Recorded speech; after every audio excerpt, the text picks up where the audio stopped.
Karong Father's Day, naami espesyal nga kalihokon, iron pasidunggan ang tanan nga talagsaong mga papadina.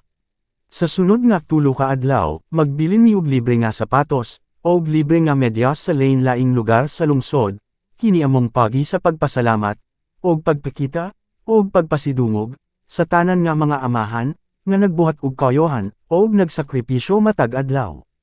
Matnguni lang ang palibot samtang nagalahok ka, bisan makatan nimo ang isa ka bagong sapatos, nga nagpaabot kanimo, pabilan nga nakaton, sa atong social media channels para sa mga tip ug clues, kung asa makatan kining nakatago nga sapatos.